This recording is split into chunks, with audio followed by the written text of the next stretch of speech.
पूरा कागज यूपीएससी की एक और वीडियो में आप सभी का स्वागत है।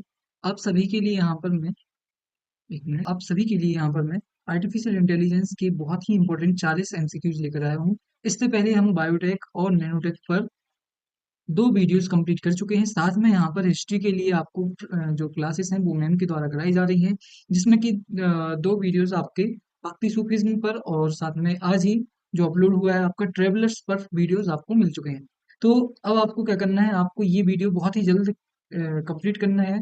यहाँ पर हम क्या क्या देखेंगे, यहाँ पर हम देखेंगे कुछ मोस्ट इंपॉर्टेंट करंट अफेयर देखेंगे, साथ में कुछ स्टैटिक क्वेश्चंस जैसे कि पहला ही क्वेश्चन आप देख रहे हैं एकदम ही बेसिक क्वेश्चंस भी देखेंगे। साथ में कुछ हम एमसीक्यूज जो पीवाईक्यूज हैं वो भी देखेंगे। तो ये सारी चीजें हम देखने वाले हैं और साथ में 26 अप्रैल को, इसका मतलब कल, आपका एक फ्री मेगा मूक टेस्ट मेरे द्वारा हमारे द्वारा कंडक्ट किया है कराया जा रहा है, तो वो भी आपको देना है। कोशिश करिए कि वो आप दे लें। उसके लिए आपको क्या करना है, कोरा कागज यूपीएससी.in हमारी वेबसाइट है, उसकी लिंक भी हम डिस्क्रिप्शन में डाल देंगे। उस पर आपको बस साइन अप करना है और कल आपके लिए वो अवेलेबल हो जाएगा, वो टेस्ट आपको देना है। तो चलिए बिना कोई देरी की सबसे पहले यहाँ पर पहला क्वेश्चन देखते हैं। आर्टिफिशियल इंटेलिजेंस का जनक किसे माना जाता है? बिल्कुल बेसिक क्वेश्चन है, जॉन मैकार्थी को।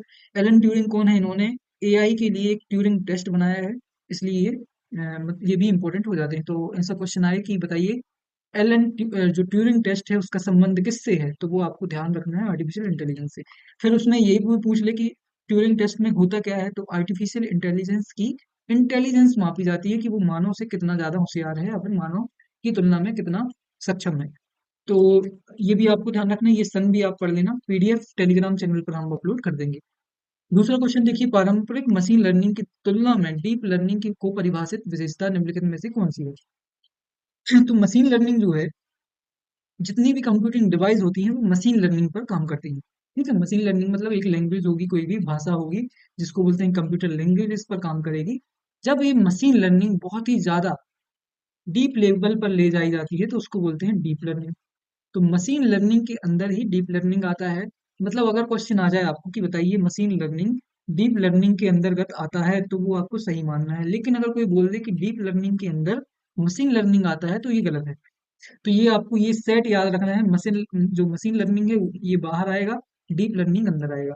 अब डीप लर्निंग में अंतर क्या है और मशीन लर्निंग में, तो यह कई परतों वाले कृत्रिम न्यूरल नेटवर्क का उपयोग करता है। कौन करता है भाई? Deep learning. डीप लर्निंग किसका काम करता है? एएनएन का काम करता है। एएनएन का फुल फॉर्म आपको पता होना चाहिए, आर्टिफिशियल न्यूरल नेटवर्क। ये दिख रहा होगा आपको, आर्टिफिशियल न्यूरल नेटवर्क। कौन काम करता है आर्टिफिशियल न्यूरल नेटवर्क पे? डीप लर्निंग काम करता है। डीप लर्निंग के बारे में और इम्पोर्टेंट बात, जो आर्टिफिशियल न्यूरल नेटवर्क है ये मानव मस्तिष्क की नकल है।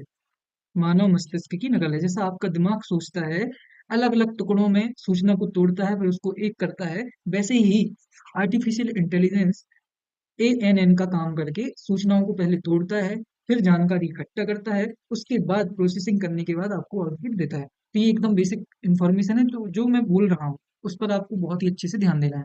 अगला क्वेश्चन देखिए, नैरो नैरो एआई और जनरल एआई के बीच में प्राथमिक अंतर क्या है? सबसे पहले यहाँ पर narrow AI, general AI and super AI, इन तीन शब्दों में अंतर आपको पता होना चाहिए। नैरो एआई वो पूरे की पूरे आर्टिफिशियल इंटेलिजेंस है जिनका यूज तुम आज कर रहे हो, जिसमें कि जेमिनाई आ गया, चैट जीपीटी आ गया, अलेक्सा आ गया। जितने भी आर्टिफिशियल इंटेलिजेंस प्रेजेंट में अवेलेबल हैं वो नैरो एआई का काम करते हैं। नैरो एआई को संकीर्ण या फिर वीक एआई भी कहा जाता है, कमजोर, वीक एआई भी कहा जाता है। जबकि जनरल एआई जो है ये फ्यूचर है, अभी ये अवेलेबल नहीं है। मतलब जनरल एआई वह एआई है जो भविष्य में मानव की क्षमता के बराबर होगी। मानव क्षमता के बराबर जो होगी आर्टिफिशियल इंटेलिजेंस, वो जनरल एआई आएगी। सुपर एआई क्या है? सुपर एआई सुपर भविष्य है, मतलब हाइपोथेटिकल परिभाषा है इसकी। मतलब ये कभी हो सकता है आज से 50 साल बाद ऐसा कभी हो, या फिर 10 साल बाद भी हो सकता है, जब मानव से ज्यादा होशियार कौन हो जाए? ये मशीनें हो जाए या फिर आर्टिफिशियल इंटेलिजेंस हो जाए। तो ये तीन अंतर आपको पता होना चाहिए। नैरो एआई जो आज हम यूज कर रहे हैं वो पूरी के पूरे आर्टिफिशियल इंटेलिजेंस नैरो एआई है। जनरल एआई क्या है? जनरल एआई वो सारे भविष्य की आर्टिफिशियल इंटेलिजेंस जो मानव के बराबर, यहाँ पर देखिए, मानव समान संज्ञानात्मक क्षमताएं जनरल एआई में, जबकि नैरो एआई जो है वो विशिष्ट कार्यों पर काम करता है। तो बस ये आंसर है। तो ये तीन चीजें आपको ध्यान रखनी है। अब यहाँ पर क्वेश्चन क्या आ सकता है आपसे कि बताइए, चैट जीपीटी या फिर अलेक्सा ये किस आर्टिफिशियल इंटेलिजेंस पर काम करता है? तो आपको ये याद रखना है, ये नैरो एआई पर काम करता है।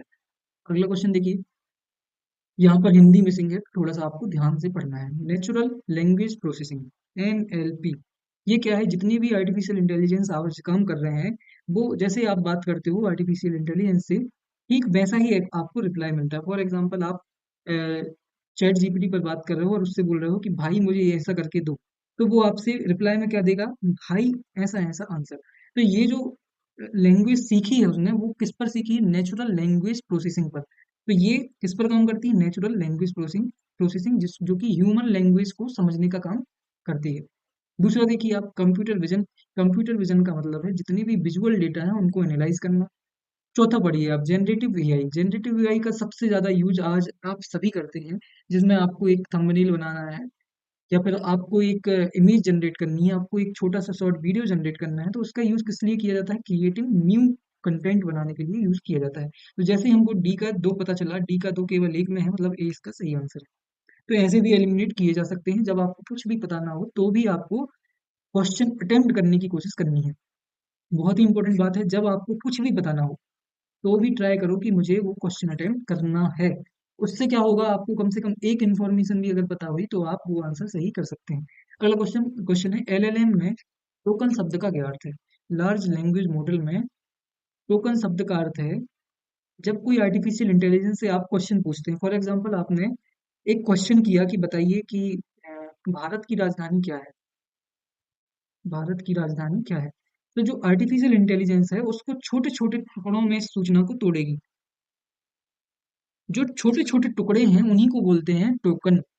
मतलब आपने जो क्वेश्चन पूछा है, उस क्वेश्चन को आंसर देने के लिए आर्टिफिशियल इंटेलिजेंस या फिर लार्ज लैंग्वेज मॉडल छोटे छोटे टुकड़ों में तोड़ता है, उसी को बोलते हैं टोकन्स। तो इसका सही आंसर क्या होगा? डी है। मॉडल द्वारा प्रोसेस की जाने वाली डेटा की मौलिक इकाई, मतलब छोटे से छोटी इकाई जिस पर उसको प्रोसेस करना है, उस छोटी इकाई को क्या बोलते हैं? टोकन बोलते हैं। चलते हैं अगले क्वेश्चन पर, समझ में आ रहा होगा आपको। लार्ज लैंग्वेज मॉडल पर एक क्वेश्चन आया है, बहुत ही इंपॉर्टेंट क्वेश्चन है। लार्ज लैंग्वेज मॉडल जितने भी आर्टिफिशियल इंटेलिजेंस आज हम यूज करते हैं वो किस पर काम कर रहे हैं? मुख्यतः लार्ज लैंग्वेज मॉडल पर। तो यहाँ पर एलएलएम का क्वेश्चन है, पहला क्वेश्चन पढ़िए। उन्हें भारी मात्रा में टेक्स्ट डेटा पर प्रशिक्षित किया गया है, बिल्कुल सही। दूसरा पढ़िए यहाँ पर, they possess genuine understanding and consciousness, क्या बात कर रहे हो? उन्हें वास्तविक समझ और चेतना होती है? नहीं, बिल्कुल भी नहीं। दूसरा जैसे ही गलत हुआ, दूसरा गलत हुआ, ये भी गया ये भी गया। तो इन दोनों में से आंसर हो सकता है। अब मुझे थर्ड भी पढ़ना है। Most modern LLM are based on transformer architecture, बिल्कुल सही। इसका मतलब only B is the correct. मतलब एक और तीन दोनों सही हैं, लेकिन दूसरा गलत क्यों है? क्योंकि मैंने बताया था अभी तक जनरल एआई, जिसे बोलते हैं सामान्य कृत्रिम बुद्धिमत्ता, साधारण या फिर सामान्य कृत्रिम कृत्रिम बुद्धिमत्ता, आर्टिफिशियल इंटेलिजेंस अभी तक डेवलप नहीं हुई है जिसकी समझ हो किसके बराबर? मानव के बराबर, या फिर चेतना भी हो उसके अंतर्गत। तो इसलिए इसका दूसरा स्टेटमेंट गलत होगा। अगला क्वेश्चन देखिए, कौन सा शब्द आर्टिफिशियल सॉरी कौन सा एआई शब्द एक मॉडल द्वारा आत्मविश्वास के साथ गलत, मनगढ़ंत और निरर्थक जानकारी प्रदान करने को संदर्भित करता है? फॉर एग्जाम्पल, आपने अ, एक क्वेश्चन पूछा जेमिनाई से, जो कि 2026 की किसी करंट न्यूज का है। तो जो आर्टिफिशियल इंटेलिजेंस है, ये तो पुरानी पहले बना दिया गया है। तो ये क्या करेगा? आपको गलत इन्फॉर्मेशन देगा और पूरे विश्वास के साथ कि नहीं, आपने जो बताया है ऐसी कोई इन्फॉर्मेशन अवेलेबल ही नहीं है। इस पूरे आत्मविश्वास के साथ उसके द्वारा दिया गया ये वाला जवाब, जिससे आप कंफ्यूज हो जाएंगे, ये होता है हेलुसिनेशन के कारण। हेलुसिनेशन के कारण होता है, वजह से एआई हेलुसिनेशन। तो ये आपको पता होना चाहिए। कई बार आपने देखा होगा कि आपने सही क्वेश्चन पूछा है लेकिन उसका गलत आंसर दे रहा है एआई। तो ये रीजन है, इसके कारण होता है ये, इसके कारण होता है। अगला क्वेश्चन देखिए, रिट्रीवल ऑगमेंटेड जनरेशन, ये क्या है? आर ए जी। तो सबसे पहले आपको फुल फॉर्म पता होना चाहिए, आर ए जी का फुल फॉर्म क्या है? Retrieval retrieval augmented generation. ये किस ये इसका सॉल्यूशन है, इसका हेलुसिनेशन का सॉल्यूशन है। कौन है सॉल्यूशन? आर ए जी। कैसे काम करता है भाई? ये काम करता है जब आप उससे बोलोगे आर्टिफिशियल इंटेलिजेंस से कि मुझे RAG बेस्ड आंसर दो, तो वो क्या करेगा, वो रियल टाइम के डेटा को प्रोसेस करेगा, उसके बाद आपको आंसर देगा। अभी वो क्या कर रहा है, उसके पास जो पहले से LLM है, लार्ज लैंग्वेज मॉडल है, उसी का यूज करके आपको आंसर दे रहा है और गलत बता रहा है। लेकिन जब आप उस पर RAG का इंस्ट्रक्शन दोगे तो वो आपको सही इंफॉर्मेशन देगा। तो यही होता है। कई बार आप एक बार कोशिश करना कभी, वो किस पर काम करता है, RAG पर काम करता है। तो इसका सही आंसर क्या है, उत्तर उत्पन्न करने से पहले बाहरी डेटाबेस से तथ्य प्राप्त करके AI प्रतिक्रियाओं में सुधार करना। मतलब जब आप उससे बोलेंगे कि नहीं मुझे लाइव डेटा दो, तब वो क्या करेगा, बाहर के डेटा को यूज करेगा और तब आपको आंसर देगा। तो ये मेन अंतर है यहाँ पर। यदि किसी AI मॉडल को लगातार पूरी तरह से AI द्वारा उत्पन्न डेटा पर प्रशिक्षित किया जाता है, तो उसकी गुणवत्ता गिर जाती है। इस घटना को क्या कहा जाता है, कोलैप्स। मॉडल कोलैप्स कहते हैं, नाम से ही समझ में आ रहा है, गुणवत्ता का गिर जाना। अगला क्वेश्चन, एलन ट्यूरिंग द्वारा प्रस्तावित ट्यूरिंग टेस्ट का उद्देश्य निम्नलिखित में से किसका मूल्यांकन करना है। ट्यूरिंग टेस्ट अभी मैंने बताया था, एलन ट्यूरिंग ने इसको बनाया था। ये क्यों बनाया था, किसी मशीन की मानव से अप्रभेद्य बुद्धिमान व्यवहार प्रदर्शित करने की क्षमता मापने के लिए यूज किया जाता है। तो इसका सही आंसर होगा ए। अगला क्वेश्चन देखिए, इंडिया AI इम्पैक्ट समिट, यहाँ से हमारे करंट अफेयर के क्वेश्चन शुरू होते हैं। इंडिया AI इम्पैक्ट समिट 2026 कहाँ आयोजित हुआ था, तो भारत मंडपम में। कब आयोजित हुआ था, फरवरी फरवरी 2026 में। और बहुत ही ज्यादा न्यूज में रहा था, आप सभी को पता होगा। कांग्रेसियों द्वारा वहां पर प्रदर्शन किया गया था, जिस पर उनकी बहुत अच्छी से कुटाई हुई थी। सॉरी, मैं किसी भी राजनीतिक पार्टी का वो नहीं कर रहा हूँ, लेकिन हुई थी, है ना। इसका जो इसकी जो थीम थी, थीम आपको याद रखनी है, सर्वजन हिताय सर्वजन सुखाय। सर्वजन हिताय सर्वजन सुखाय, सुखाय। तो ये आपको पता होगा भी और पता होना भी चाहिए। बहुत इंपॉर्टेंट समिट था और बहुत ही ज्यादा न्यूज में रहा था। रीजन भी आपको पता होगा क्यों न्यूज में था, बेल्ट ट्रीटमेंट के कारण न्यूज में था। तो ये आपको पता होगा। अगला क्वेश्चन देखिए, इंडिया AI इम्पैक्ट समिट 2026 का केंद्रीय विषय या फिर मंत्र क्या था। तो सर्वजन हिताय सर्वजन सुखाय मैंने पहले ही बता दिया। इसमें एक और इम्पोर्टेंट चीज आपको याद रखनी है, ट्रिपल P, 3P का सिद्धांत दिया गया था। भारत सरकार जो प्रधानमंत्री मोदी जी हैं, इन्होंने 3P का एक क्या दिया था, सिद्धांत दिया था, जिसमें people, people, planet and progress. सही हूं अगर मैं, तो ये तीन शब्द यहाँ पर इन्होंने दिए हुए थे। 3P किसके लिए, आर्टिफिशियल इंटेलिजेंस के लिए। तो ये भी आपको पता रहना चाहिए। अगला क्वेश्चन यहाँ पर, इंडिया AI इम्पैक्ट समिट 2026 के संबंध में, यह ग्लोबल साउथ में आयोजित होने वाला पहला AI शिखर सम्मेलन था। बिल्कुल। ग्लोबल साउथ क्या होता है, सबसे पहले एक ग्लोबल साउथ का भी एक मैं कॉन्सेप्ट आपको क्लियर कर दूं। ग्लोबल साउथ क्या है, ऐसा नहीं है कि जो कर्क रेखा है या फिर सॉरी मकर नहीं, विषुवत रेखा, हमारी ये पृथ्वी है, तो विषुवत रेखा के दक्षिण वाले को हम ग्लोबल साउथ नहीं बोलते हैं। यहाँ पर ग्लोबल साउथ उस परिपाटी को बांटना है जिसमें उत्तर वाले जो लोग होते हैं, उत्तर या फिर उत्तर, ग्लोबल उत्तर है, ग्लोबल नॉर्थ जो है वो विकसित देशों का समूह है। किसका, विकसित देशों का समूह है। जबकि ग्लोबल साउथ के अंतर्गत कौन कौन से देश आते हैं, जो विकासशील देश हैं। तो ये अंतर आपको पता होगा भी शायद और होना भी चाहिए। अगला क्वेश्चन यहाँ पर क्या है, अगला स्टेटमेंट पढ़ते हैं, सेवन चक्र, सात चक्र नामक समूह में के माध्यम से किया गया। बिल्कुल, दूसरा भी सही है, पहला भी सही है। तीसरा पढ़ते हैं अपन, इसने निजी तकनीकी CEO की भागीदारी को प्रतिबंधित कर दिया। गलत, ऐसा कुछ नहीं था, तीसरा नहीं था, मतलब ये भी गया, ये भी गया, ये भी गया। किसी को भी प्रतिबंधित नहीं किया गया था, ये आपको पता होगा। स्टैनफोर्ड AI इंडेक्स 2026 की रिपोर्ट में AI प्रतिभा अधिग्रहण में भारत का रैंक फर्स्ट था। India's rank was first. किसमें लेकिन, AI प्रतिभा अधिग्रहण, इसको इंग्लिश में बोलेंगे AI टैलेंट एग्जीक्यूशन में। तो इसका सही आंसर होगा भारत। अगला क्वेश्चन, 2026 की शुरुआत में किस प्रमुख प्रौद्योगिकी कंपनी ने जेमिनाई 3.1, लो भाई ये भी कोई क्वेश्चन है पूछने वाला, पता होगा आपको, गूगल डीप माइंड के द्वारा किया गया। अब यहाँ पर आपको मेटा AI का पता होना चाहिए, एल लामा करके है, तो पता होगा आपको। एंथ्रोपिक का भी आपको बताऊंगा मैं क्या है। ओपन AI का क्या है, ओपन AI का आपको पता है, चैट जेमिनाई। अगला क्वेश्चन देखिए, GPT इसलिए मैंने पहले नहीं बताया था। अब यहाँ पर देखो, लामा हमको पता है मेटा एआई का है।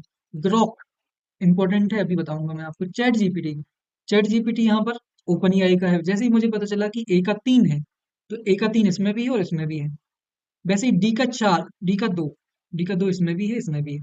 अब मुख्य बात यहाँ पर दोनों में आती है कि भाई ग्रोक किसका है और क्लाउड किसका है। क्लॉड क्लॉड 4.6 जो भी है, तो ग्रोक किसका है? एलन मस्क की कंपनी है। एलन मस्क को कौन नहीं जानता? जल्दी से हाथ उठाओ अपना अपना। तो जो ग्रोक 4 है, ग्रोक 4, वैसे इसका 3.0 वर्जन आया है अभी, 4.0 तो नहीं आया है, लेकिन फिर भी ध्यान रखना है अपन को। ग्रोक जो है, ये एक्स एआई, किसकी? एक्स एआई के अंतर्गत जो डेवलप किया गया है। और किसकी कंपनी है? एलन मस्क की। वैसे अगर मैं क्लॉड की बात करूं तो ये किसकी है? एंट्रोपिक। तो यहाँ पर मैक्सिमम लोग ये क्वेश्चन में फंसेंगे, क्योंकि दो तो सबको पता है, लामा जो है और चैट जीपीटी, ये मैक्सिमम लोगों को पता है। लेकिन ग्रोक और एंट्रोपिक जो भी है, ये किसी को नहीं पता है। या फिर जो क्लॉड है वो किसी को नहीं पता है। तो आपको ध्यान रखना है, क्लॉड किसका है? क्लॉड किस कंपनी का है? Entropic, entropic. जबकि अगर ग्रॉक की बात करें तो वो किसका है? X AI. अगला क्वेश्चन देखते हैं। अगला क्वेश्चन है, वैश्विक सुर्खियां बटोरने के लिए एलएलएम डीप सीक R1V3 को डेवलप किया गया है। Deep seek RRB NTPC PYQs में पूछा जा चुका है, इसीलिए इंपॉर्टेंट हो जाता है। मतलब अगर ये इस टाइप के क्वेश्चन आते हैं एग्जाम वर्ल्ड में, तो वो हर एक एग्जाम के लिए इंपॉर्टेंट हो जाते हैं। तो डीप सीक किसके द्वारा डेवलप किया गया है? चाइना के द्वारा, चाइना देश में किसी कंपनी के द्वारा जनरेट किया गया है, तो ये इंपॉर्टेंट हो जाता है। अगला क्वेश्चन देखिए, करंट अफेयर के सारे क्वेश्चन हैं जो हम जनरली मिस कर देते हैं। एआई एक्ट 2026, इसे एआई एक्ट भी बोलते हैं, और इसको हम बोलते हैं एआई एक्ट के अलावा और भी किसी, अच्छा नहीं, एआई एक्ट ही है। आर्टिफिशियल इंटेलिजेंस एक्ट किसके द्वारा अधिनियमित किया गया? तो ये यूरोपियन यूनियन के द्वारा। अगर आपसे क्वेश्चन पूछ लिया जाए कि बताइए, ऐसा कौन सा पहला देश है, ऐसा कौन सा पहला देश है जिसने आर्टिफिशियल इंटेलिजेंस को नियमित करने के लिए अधिनियम लागू या फिर कोई भी रेगुलेशन जारी किए हैं? जब देश की बात आएगी तो कौन सा आएगा? साउथ कोरिया आएगा। लेकिन जब साउथ कोई देश ना दिया हो, तो यहाँ पर यूरोपियन यूनियन लगाना है। अगला क्वेश्चन, भारतीय एआई अनुपालन ढांचे 2026 के तहत एसजीआई का क्या अर्थ है? एसजीआई, भारत सरकार ने क्या किया है 2026 में? आईटी रूल्स जारी किए हैं। क्या किए हैं? IT rules. ये इंफॉर्मेशन कहीं नहीं मिलेगी आपको ये, क्योंकि करंट का एकदम ताजा ताजा टॉपिक है, तो मैं आपको बता रहा हूँ। तो इसमें सरकार ने बोला है कि अगर कोई भी कंपनी डीप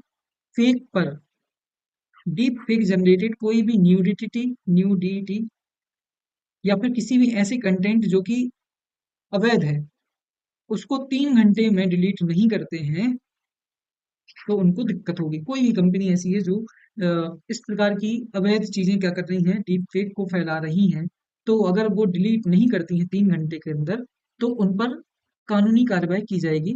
उसी आईटी का जो कानून है 2026 के, उसी में सरकार ने बोला है कि अब जितनी भी एआई जनरेटेड डॉक्यूमेंट्स हैं, उनमें एक थंबनेल या फिर एक वाटरमार्क लगाना जरूरी है। वाटरमार्क आपने देखा होगा, अ, एक साइड में एक आइकन लगा होता है छोटा सा। कोई भी एआई जनरेटेड जो इमेज होती है, उसमें छोटा सा आजकल एक आइकन लगा आता है। वो क्यों आता है? वो इसलिए आता है ताकि उसमें अंतर किया जा सके कि वो सही है या फिर रियल इमेज है या फिर जनरेट की गई है। तो इसको बोलते हैं सिंथेटिक जनरेटेड इमेजरी। तो ये आपको ध्यान रखना है। ये क्या है? एक प्रकार का वाटरमार्क है, जिसको लागू किया गया है सरकार के द्वारा आईटी रूल्स 2026 में। रूल्स हैं ये, आईटी एक्ट नहीं है, ठीक है। रूल्स क्या होते हैं? गाइडलाइंस के रूप में जारी किए जाते हैं। अगला क्वेश्चन, 2025 के अंत में लोकसभा में पेश artificial intelligence ethics and accountability bill किस प्रकार का बिल था? तो ये बिल्कुल नहीं था सरकारी विधेयक, बिल्कुल भी नहीं था। ये बिल्कुल भी नहीं था, निजी सदस्य विधेयक था। ये मतलब 2025 में, दिसंबर 2025 की बात है। एक बीजेपी की सदस्य हैं, उनका नाम मुझे अभी याद नहीं है। उन्होंने क्या किया था, संसद में पेश किया था। जब भी कोई भी बिल किसी भी मंत्री के अलावा, किसी मंत्री के अलावा लागू किया जाता है या फिर जारी किया जाता है या फिर पेश किया जाता है, तो उसे बोलते हैं प्राइवेट बिल। क्या बोलते हैं? Private bill. तो आपने पॉलिटी में अच्छे से पढ़ा होगा। तो प्राइवेट बिल क्या होता है? जब कोई भी मंत्री के अलावा कोई सदस्य क्या करता है, विधेयक प्रस्तुत करता है, तो उसे प्राइवेट बिल कहते हैं। तो ये निजी सदस्य बिल था। अगला क्वेश्चन देखिए। डीप फेक मुख्य रूप से एआई आर्किटेक्चर का उपयोग करके बनाए जाते हैं। किस प्रकार के एआई आर्किटेक्चर का यूज करते हैं? Generative adversarial network, GAN। GAN दो फैक्टर्स पर काम करता है। पहला होता है जनरेटर, और दूसरा होता है जिसको बोलते हैं डिस्क्रिमिनेटर। क्या बोलते हैं? डिस्क्रिमिनेटर। तो ये कैसे काम करते हैं भाई? डीप फेक कैसे बनता है? डीप फेक कैसे बनता है कि आप एक इंस्ट्रक्शन दोगे कि मुझे इसके जैसे अपने आप को दिखाना है,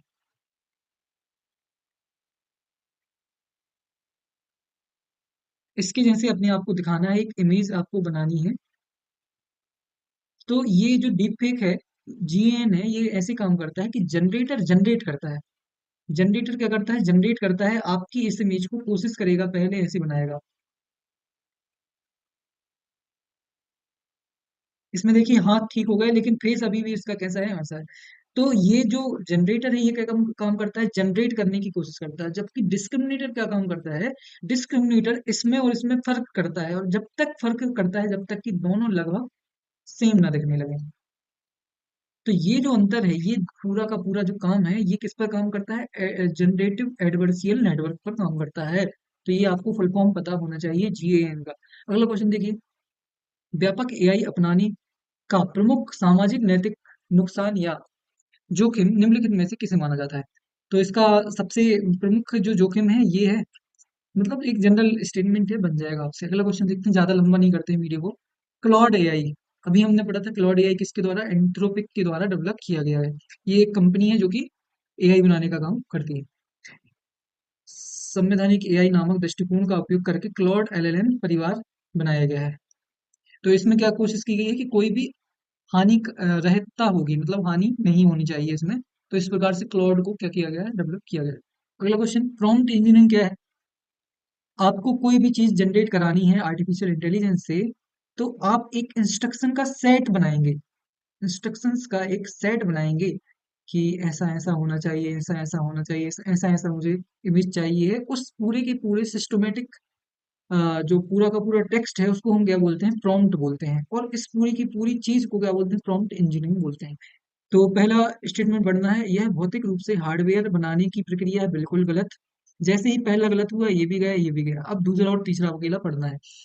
दूसरा पढ़िए, इसमें इष्टतम आउटपुट प्राप्त करने के लिए टेक्स्ट निर्देशों को प्रभावी ढंग से संरचित करना शामिल है। तो यही तो करते हैं अपन इंस्ट्रक्शन दे रहे हैं जेमिनाई को कि मुझे एक इमेज जनरेट करो जिसमें ऐसी ऐसी चीज होनी चाहिए, इसमें साइड में ये होना चाहिए, ऊपर ये होना चाहिए। तो ये पूरा का पूरा निर्देशों का एक सेट है, जिसे बोलते हैं प्रॉम्प्ट इंजीनियरिंग। तीसरा पढ़िए, it requires deep knowledge of binary coding, बिल्कुल गलत। तीसरा गलत, मतलब पहला अकेला सही आंसर है, दूसरा राइट आंसर। अगला क्वेश्चन, मशीन लर्निंग में गिट हब। गिट हब क्या है? गिट हब क्या है? ये एक बहुत ही इंपॉर्टेंट ओपन सोर्स प्लेटफॉर्म है, जो कि अभी बहुत ही ज्यादा चर्चा में है। ये एक प्रकार का हगिंग फेस है। क्या है? हगिंग फेस है। इसका मतलब क्या होता है? हगिंग फेस प्राथमिक सहयोगी समुदाय और रिपोजिटरी हब के रूप में काम करता है। दुनिया भर के developers, open source AI model और सभी प्रकार के लोगों की क्या करता है? साझेदारी करता है। तो ये वही गिटहब एक प्लेटफॉर्म है, आपने बहुत ही ज्यादा चर्चा में है अभी। देखना कभी इस पर जाके। इस पर जितने भी डेवलपर्स होते हैं, जो वेबसाइट डेवलपर हो गए, आर्टिफिशियल इंटेलिजेंस, वो यहाँ पर अपनी प्रोफाइल बनाकर रखते हैं। तो ये थोड़ा सा पता होना चाहिए आपको। AGI क्या है भाई? फुल फॉर्म तो पता होना ही चाहिए। आर्टिफिशियल जनरल इंटेलिजेंस ऑलरेडी हम देख चुके हैं, जो कि भविष्य है हमारा। काल्पनिक चलन है, मतलब अभी ये रियलिटी में नहीं है, मतलब ये भविष्य में हो सकता है। तो काल्पनिक है। अगला क्वेश्चन देखो। डिजिटल इंडिया एक्ट, DIA, ये किसको प्रतिस्थापित करेगा? अभी आया नहीं है ये। इसको लाने की कोशिश की जा रही है, लेकिन अभी ये आया नहीं है, तो इसका सही आंसर होगा डी। अगला क्वेश्चन देखिए, दक्षता बढ़ाने के लिए MOE नामक तकनीक का उपयोग किसके द्वारा किया जाता है? तो ये इसका उपयोग किया जाता है, सबसे पहले आपको पता होना चाहिए, मेटा AI जो है, मेटा AI इसका यूज करती है, मतलब लामा में इसका यूज किया जाता है। लामा में इसका यूज किया जाता है। इसका फुल फॉर्म होता है मिक्सर ऑफ एक्सपर्ट। तो ये आपको पढ़ लेना है, ज्यादा इंपॉर्टेंट नहीं है। अगला क्वेश्चन देखिए। आईटी संशोधन नियमों के तहत मध्यस्थों को किस विशिष्ट प्रकार के एआई जनरेटेड सामग्री को होस्ट करने से रोकने के लिए कानूनी रूप से बाध्य किया गया है? तो इसमें और क्या आंसर होगा? कुछ सोचने लायक बात ही नहीं है। अगला क्वेश्चन देखिए, एज एआई क्या है? इसमें क्या होता है?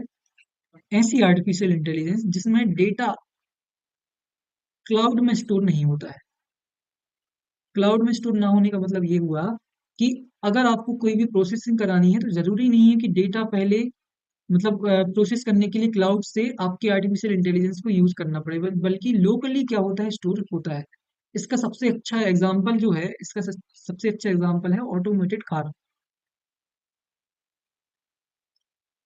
फॉर एग्जांपल, अगर एक ऑटोमेटेड कार में आप ड्राइव कर रहे हैं, बैठे हुए हैं, और उसमें जो आर्टिफिशियल इंटेलिजेंस काम कर रहा है, वो अगर डेटा को उसको फास्ट प्रोसेस करना है तो उसको वहीं के वहीं डेटा को प्रोसेस करना पड़ेगा एक लोकल सॉफ्टवेयर के अंतर्गत। लेकिन अगर बात करूँ चैट जीपीटी की, तो उसके लिए क्या करना पड़ता है? पहले पूरे के पूरे क्लाउड से पूरा क्या करना पड़ता है? डेटा छानना पड़ता है, उसके बाद ही प्रोसेस हो सकता है। तो ये अंतर है। तो एज कंप्यूटेशनल का यूज कहाँ पर होता है? घरों में, आई इंटरनेट ऑफ थिंग्स में यूज होता है। फॉर एग्जाम्पल, अगर आपको फैन ऑन कराना है, पंखा चलवाना है, और आप यहाँ से इंस्ट्रक्शन देते हो, तो जरूरी थोड़ी है कि गूगल क्लाउड से पहले इंफॉर्मेशन प्रोसेस करे वो आर्टिफिशियल इंटेलिजेंस, उसके बाद आंसर करे। तो ऐसा नहीं है, इसलिए इसका सही आंसर होगा सी। केंद्रीय सर्वर सर्वर की बजाय सीधे स्थानीय उपकरणों पर एआई को प्रोसेस करना। अगला क्वेश्चन देखिए, बहुभाषी एआई प्लेटफॉर्म भारत विस्तार, विस्तार का संबंध किससे है? इसका फुल फॉर्म जल्दी से कमेंट करके बताओ। भारत विस्तार सर्च करके देखो। भारत विस्तार में विस्तार का फुल फॉर्म क्या है? ये किस लिए यूज होता है? इसके लिए यूज होता है, और बहुत ही इंपॉर्टेंट है, करंट अफेयर में, न्यूज में है। अगला क्वेश्चन, एआई 2026 स्वास्थ्य सेवा में एआई का सिद्ध अनुप्रयोग किसे माना जा सकता है? ये भी बिल्कुल बेसिक सा क्वेश्चन है। मतलब ये नहीं हो सकता, ये नहीं हो सकता, ये नहीं हो सकता, तो सी ही होगा। मतलब ऐसे क्वेश्चंस को ज्यादा दिमाग पर जोर नहीं देना है अपन को, ऐसे बन जाएंगे अगर एग्जाम हॉल में आएंगे तो। मानवता के लिए एआई सिद्धांत का मुख्य उद्देश्य क्या है? तो मानवता के लिए एआई का मुख्य उद्देश्य क्या, मतलब इसमें कोई टफ जैसी कोई चीज ही नहीं है, ये तो पढ़ने से ही समझ में आ रहा है। अगला क्वेश्चन देखिए, तो यहाँ पर अगले क्वेश्चन पूछा गया है कि आधुनिक जनरेटिव एआई में मल्टी मॉडल का क्या अर्थ है? तो नाम से ही समझ में आ रहा है, टेक्स्ट, चित्र, वीडियो प्रोसेस करना है। ठीक है, यहाँ पर हमने लगभग सारी इंपॉर्टेंट चीजें कंप्लीट कर ली हैं, तो अब बिल्कुल भी परेशान नहीं होना है। एक्सएआई क्या है? एक कंपनी है जो कि किसके द्वारा चलाई जाती है? एलन मस्क के द्वारा। इसी के द्वारा एक आर्टिफिशियल इंटेलिजेंस है जिसका नाम है ग्रॉक 4 या फिर 3। तो इसको डेवलप किया गया है ग्रॉक को, किसके द्वारा? एक्सएआई के द्वारा। अगला क्वेश्चन देखिए, यूपीएससी 2020 में क्वेश्चन पूछा गया था कि जो आर्टिफिशियल इंटेलिजेंस है, कृत्रिम बुद्धिमत्ता है, वो क्या क्या काम कर सकती है। अब लेकिन देखो, मैंने बोला था कि आर्टिफिशियल जो सकती है वाले क्वेश्चंस में लगभग सभी को हम उनको सही सिद्ध करना चाहिए। लेकिन जब ये 2020 में क्वेश्चन पूछा गया था, 2020 में जब ये क्वेश्चन पूछा गया था, तब इसमें दो ऐसे स्टेटमेंट थे जब वो काम नहीं कर सकते थे। फॉर एग्जाम्पल, सार्थक लघु कथाएं और गीत बनाना, ये एआई नहीं कर सकती थी 2020 तक। इसीलिए ऑफिशियल आंसर की में इसका सही आंसर क्या था? बी था। और ये भी नहीं कर सकती थी, मतलब wireless transition of electrical energy, artificial, sorry 2020 तक आर्टिफिशियल इंटेलिजेंस ये भी नहीं कर सकती थी। तो यहाँ पर क्या हुआ कि ये दोनों स्टेटमेंट गलत हो गए। कब? 2020 में।